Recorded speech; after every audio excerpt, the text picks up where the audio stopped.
unfortunately and unhappily, Jesus Christ has no advantage over Genghis Khan.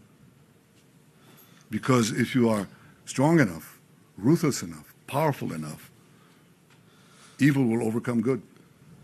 Aggression will overcome moderation. Shalom. First and foremost, I give all praise, honor, glory to Yahweh, by Hashem, Yahweh Shah, by Hashem, Rakahakwadash, double honors to the apostles and elders, great millstone who rule well and taught me this truth. Peace, blessings, salutations, and mercies to the elect. And the one-third remnant out there listening and doing this word with all faith and sincerity, scattered amongst the nations and the four corners of the earth. To you, I say shalom. Lord willing, this video is edifying. It's going to be sitting around the clip that you just seen by my man Bibi Netanyahu, this devil. All right. He is the leader of the Israeli nation, right? And these are his words. The scriptures say, as the king, so are the people, right? Roughly paraphrasing.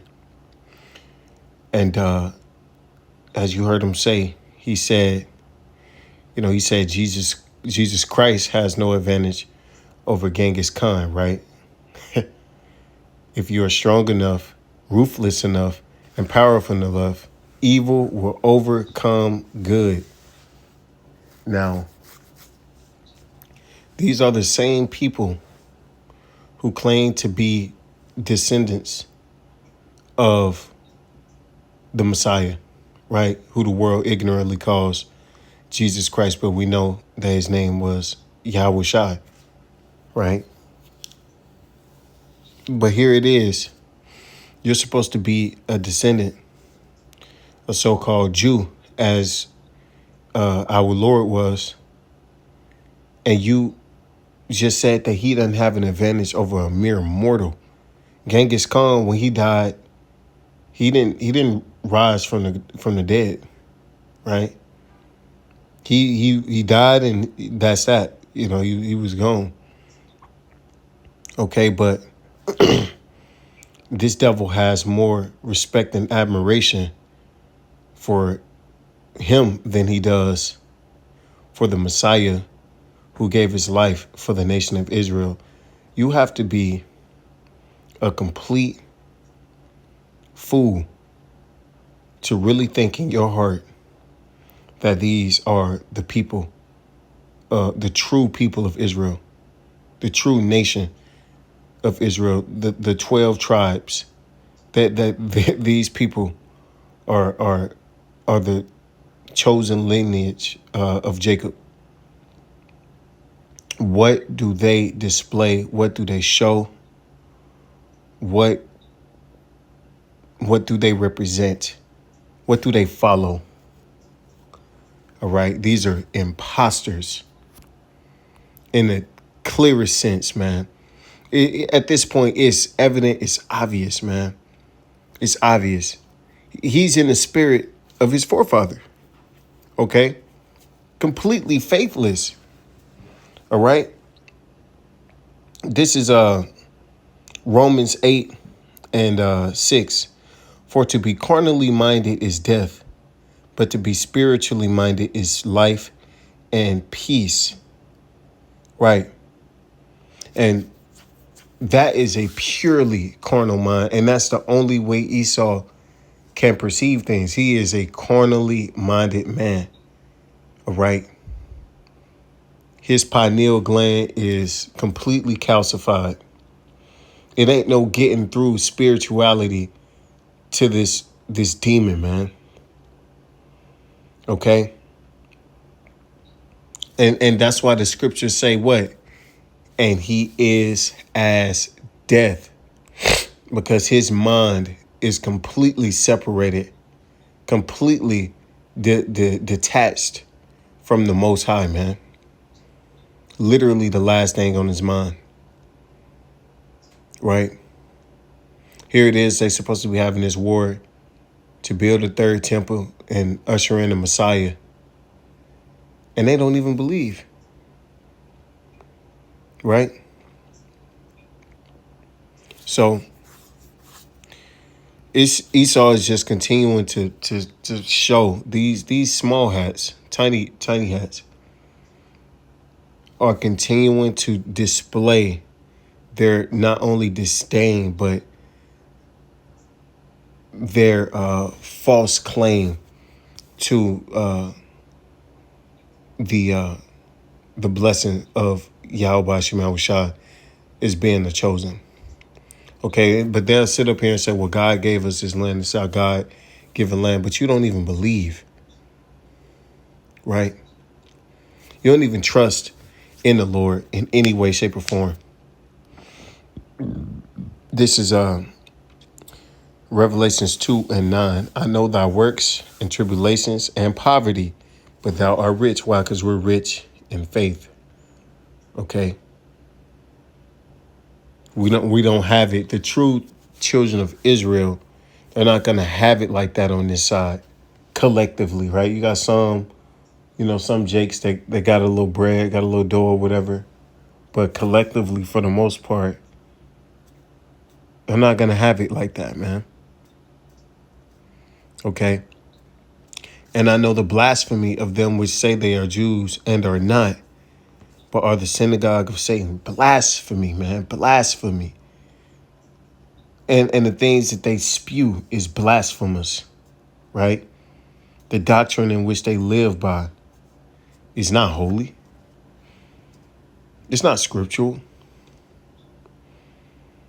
Okay? That's why they do circumcisions by,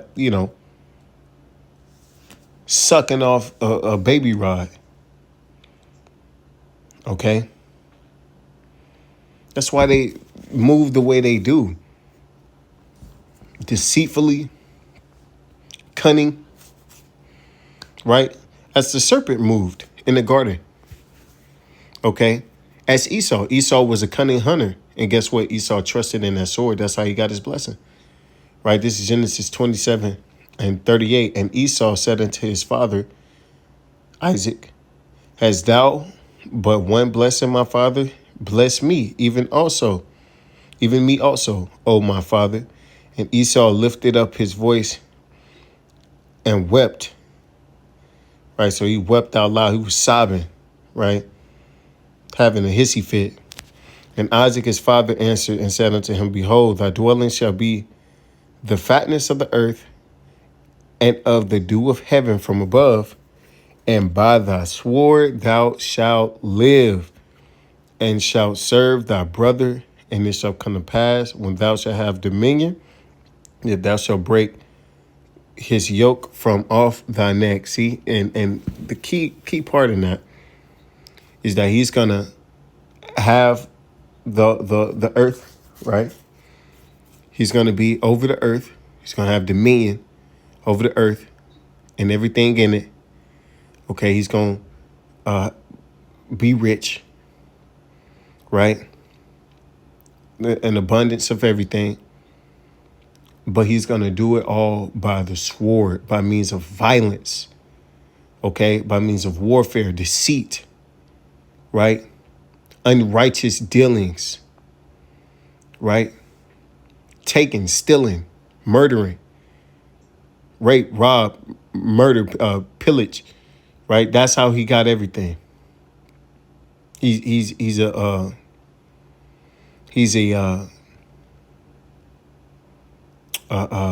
bandit,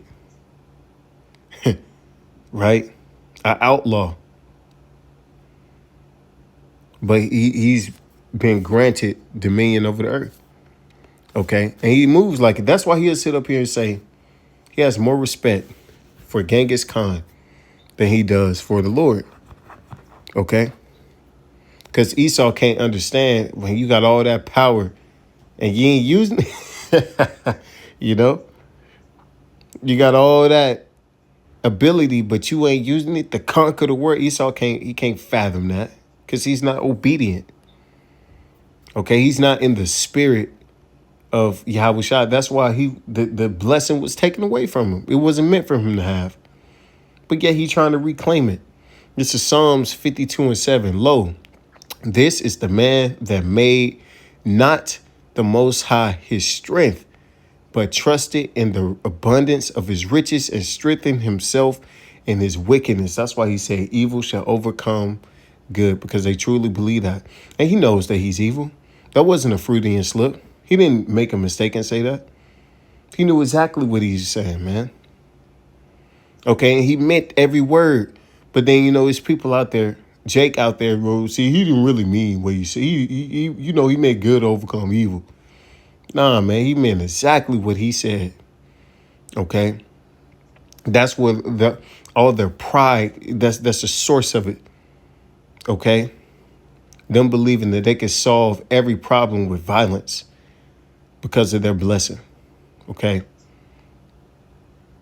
but they're sadly mistaken. So with that, I give all praise and the glory to you. How about Shema Washad, by Shemra Kakwadash Wa Baba Ball and DTA DTN.